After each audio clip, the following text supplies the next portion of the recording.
Aujourd'hui, on s'attaque à une question épineuse. Qu'est-ce qu'un bon backlink? Je vais vous faire une vidéo dédiée avec tous les critères que je prends en compte quand je souhaite acheter des backlinks pour le compte, pour les sites de mes clients afin qu'ils performent en SEO. On va voir ça tout de suite. Alors, avant toute chose, quelques disclaimers. Alors, déjà, il n'y a aucune vérité absolue. Aucune. C'est-à-dire que quand vous écoutez des SEO parler netlinking, il y en a qui vont vous dire voilà, pour moi, un bon site, selon mes tests, c'est vraiment un site, un domaine référent qui lui-même a beaucoup de backlinks, beaucoup de domaines référents. D'autres diront non, ce qui compte, c'est vraiment le fait que le site soit positionné en SEO sur des mots-clés thématiques. Et donc, il y en a certains comme ça qui jurent que par une seule méthode. Ici, moi j'ai tout à fait conscience qu'en fait, on est dans un flou un petit peu global et que le but, c'est pas de sélectionner le critère qui marche et d'oublier tous les autres, c'est plutôt de mettre le plus de chances possible de son côté pour que le backlinks en fait transmette de la puissance. Donc on va avoir différentes approches et le but, voilà, maximiser le potentiel du backlink en ayant le maximum de feu vert entre guillemets. Aussi, autre disclaimer, je vais parler de pas mal de critères ici. Tout dépend de la typologie du site et du prix que vous y mettez, évidemment. Par exemple, vous avez un lien d'affiliation en description vers Linkuma. Pour Linkuma, on va être sur des backlinks, évidemment, à partir de 7 euros. Il y en a à 10 euros, 30 euros. Vous doutez bien, on va pas attendre de ce type de backlinks qui se positionne premier sur le mot-clé générique de leur thématique et qui fassent des centaines de milliers de trafics par mois. Donc, tout ça, évidemment, est à mettre en perspective par rapport à vos objectifs, le prix que vous mettez dans les backlinks, etc.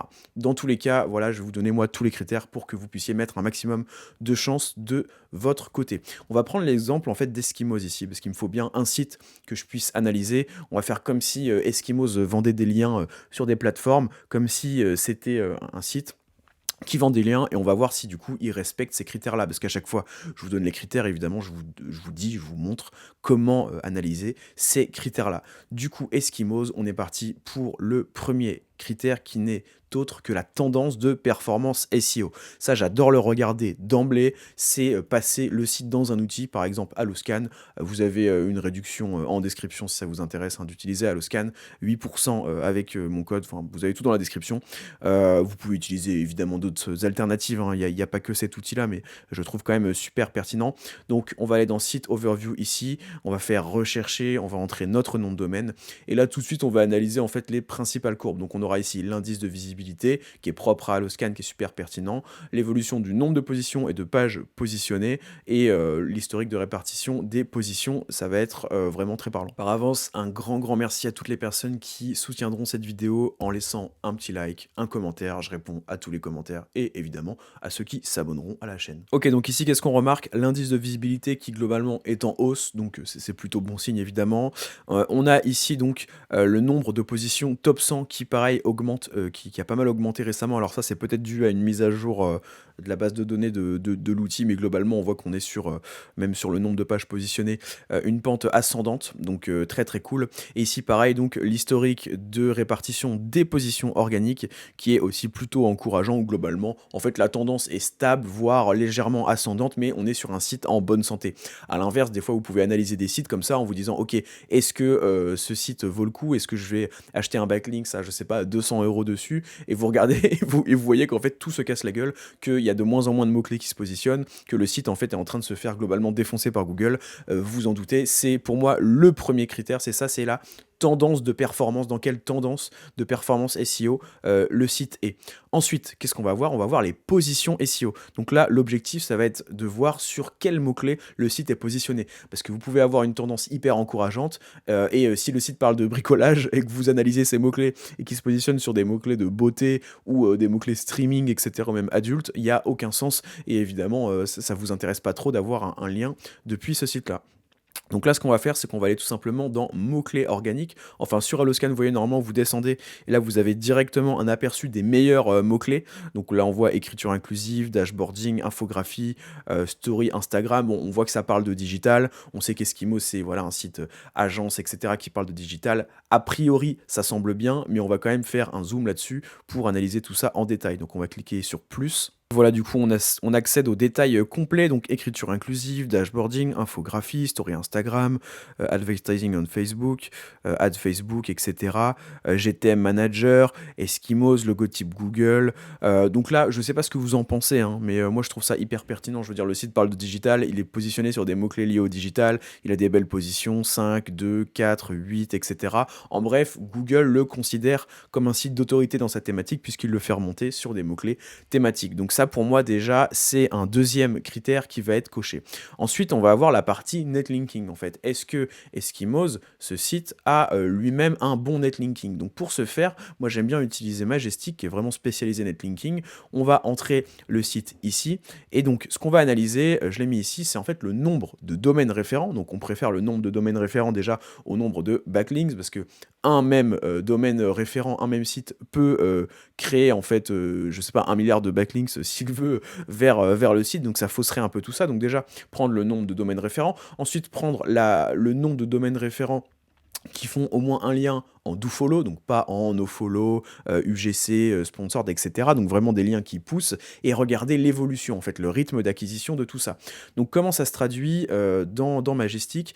Ici, donc, on est sur le summary, en fait, le dashboard de base de Majestic. Donc on a bien entré eskimos.fr. Ici, vous voyez, on a justement le nombre de domaines référents global, donc c'est assez intéressant. On en a 1000, donc en fait pour Majestic, 1000 c'est vraiment beaucoup. Donc là déjà, on sait qu'on a un site qui reçoit beaucoup de liens, qui a beaucoup de domaines référents, donc ça c'est très cool.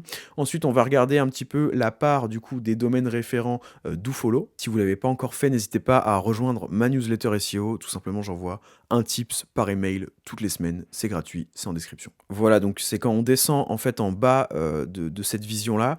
On a donc en fait Referring Domains Breakdown, donc en fait en gros la division des domaines référents. On retrouve notre chiffre de base 1000. On retrouve ici ceux qui ont un lien toujours actif, donc bon pareil on va dire. Et là on voit qu'il y en a du coup 66% qui ont un lien vraiment follow. Donc c'est intéressant. Honnêtement c'est pas mal. C'est-à-dire que il faut juste se méfier, il faut checker ça au cas où si jamais vous tombez sur un site qui voilà a 1000 domaines référents et que vous voyez qu'en fait il y en a que 10% qui ont un lien follow, bah dans ce cas-là, faut plutôt prendre en compte dans votre analyse le nombre, du coup, 100 en l'occurrence, plutôt que 1000. Donc voilà pour ça. Et donc le rythme d'acquisition, en fait, vous pouvez cliquer ici sur cette feature-là. Donc là, tout ce que je montre, c'est avec Majestic, mais normalement, si vous utilisez d'autres outils, évidemment, vous avez les mêmes features. Ici, on se met en vision cumulative, et en fait, là, on va regarder est-ce qu'ils obtiennent vraiment des domaines référents, donc plutôt que des backlinks, même si voilà, les courbes, évidemment, sont corrélées, hein. Des domaines référents, est-ce qu'ils en obtiennent de manière régulière? Et là, on voit que oui, en l'occurrence, ça ne fait que de monter. Donc vraiment, ce critère-là est lui aussi coché. Ensuite, tout simplement, on veut voir si c'est pas une ferme à liens. Parce que, bon, là, évidemment, moi, j'ai pris un bon exemple puisque j'ai pris Eskimos, mais quand vous êtes sur les plateformes d'achat de liens, vous vous en doutez, vous avez des liens, enfin, des sites qui ne font que de la vente de liens. Et donc, potentiellement, le risque de ça, c'est de tomber sur des sites qui, dans leur catégories en fait dans leur page blog, etc., dans leurs articles, non, à chaque fois, à chaque article en fait ont un lien qui va pointer vers un site en fait pour lui vendre du lien. Ça c'est un pattern qui peut être évidemment un petit peu cramé par Google. Donc pour le coup on veut éviter ça pour diminuer les chances que Google considère le lien que vous allez acheter comme en fait juste zéro, le catégorise en juste zéro. Donc pour ça, qu'est-ce qu'on fait? Globalement, souvent, on veut essayer de trouver la catégorie blog du site, hein, parce que c'est là où on va avoir en général les articles invités. Donc hop, là, je vois qu'il y a le blog dans le footer, on clique dessus. Donc là, voilà, ce qu'on peut faire, c'est ouvrir dans un autre onglet, en fait, les derniers articles qui sont sortis. Donc je vais prendre lui, 30 octobre, 28 octobre... Et on va regarder en fait tout simplement, hein, on va prendre les 3 derniers, hein, c'est assez parlant. On va voir s'il y a des liens qui sont créés. Donc là évidemment en l'occurrence je ne pense pas puisque c'est Eskimos.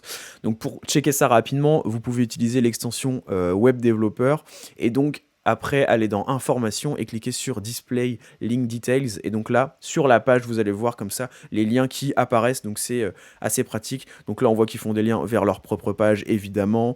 Developers.google, donc une ressource officielle, très bien. Et j'ai pas l'impression qu'on ait... de toute façon, vous les repérez en général, hein, c'est des liens vers un site vraiment au hasard que personne connaît, qui a justement besoin d'autorité, qui n'est pas très connu. Donc là, il y en a pas, on va faire un deuxième, mais globalement, on sait d'avance que normalement, il y en aura pas. Alors ici, je sais pas ce que c'est que ce site. OK, en fait, c'est un site qui a mené une étude, donc là, pour le coup, je pense pas que ce soit de la vente de liens. Tac, tac, tac, donc là, c'est vraiment que eskimos.fr, eskimos.fr, et cetera. OK, et le dernier, à mon avis, ça va être pareil, hein, je vais pas l'analyser, vous avez compris globalement la méthodo. Ensuite, on veut savoir si le site a un branding et ça, bon, bah, vous le savez. En fait, disons que ces 2 points-là, ferme un lien, point d'interrogation, branding, point d'interrogation, dans la majorité des cas, ferme un lien, la réponse sera oui dans les plateformes d'achat de liens et branding, la réponse sera non. Mais ce que vous pouvez faire, c'est tout simplement taper le nom de la marque comme ça ou le nom du site dans Google pour voir ce qui remonte. Là, très bien, on voit qu'il y a une fiche établissement Google, on voit qu'on a un YouTube avec 7400 abonnés, très cool. Donc après, vous pouvez analyser en détail encore plus, cliquer sur le lien YouTube, voir si ça publie régulièrement, etc. Mais globalement, déjà, là, le check rapide de juste taper le nom de la marque et voir qu'il y a un YouTube associé, c'est déjà très cool. Il y a des avis Trustpilot, on a un LinkedIn. En plus, c'est bien maintenant parce que Google nous met le nombre d'abonnés ici à peu près, donc comme ça, on n'a même pas besoin de visiter. On a un LinkedIn à 27 000, ok, francenum.gouv, welcome to the jungle, etc. Donc là, Instagram aussi ici. Donc ici, le test est clairement validé. Maintenant, les derniers critères, en fait, ça va concerner la page référente. Donc ça, c'est des critères sur lesquels, en fait, vous pouvez avoir la main dessus via les briefs que vous faites, les briefs quand vous commandez, en fait, sur les plateformes d'achat de liens ou même en direct. Donc on a le maillage de la page référente. En fait, est-ce que la page depuis laquelle vous allez obtenir un lien elle-même va être bien maillée au sein du site, puisque du coup, ça va déterminer la puissance SEO du site qu'elle va recevoir. Quel va être le sujet? Donc ça, c'est pareil, c'est à vous de regarder en fait sur quel mot-clé le site se positionne pour proposer un sujet pertinent qui est à mi-chemin entre guillemets entre le sujet du site référent et du site de votre client ou de votre propre site qui va recevoir le lien, et aussi un sujet si possible qui va cibler un mot-clé sur lequel le site va pouvoir se positionner. Moi, ce que j'aime bien faire en général, c'est que je regarde du coup les top positions et je me dis ok, bah là, moi, si j'obtiens un lien depuis ce site-là, bah, je vais cibler tel genre de mots-clés, etc. puisque je vois qu'il se positionne déjà sur ce genre de mots-clés. Donc ça peut être super intéressant. Ensuite, on a l'encre de lien. Évidemment, plus l'encre va être optimisée, donc plus le texte sur lequel le lien va être déployé va correspondre aux mots-clés ciblés par la page de destination, plus ça va être puissant, mais il faut optimiser tout ça en fonction de la SERP, hein, de ce que font déjà les concurrents. Ça, faut faire quand même attention sur ce sujet-là.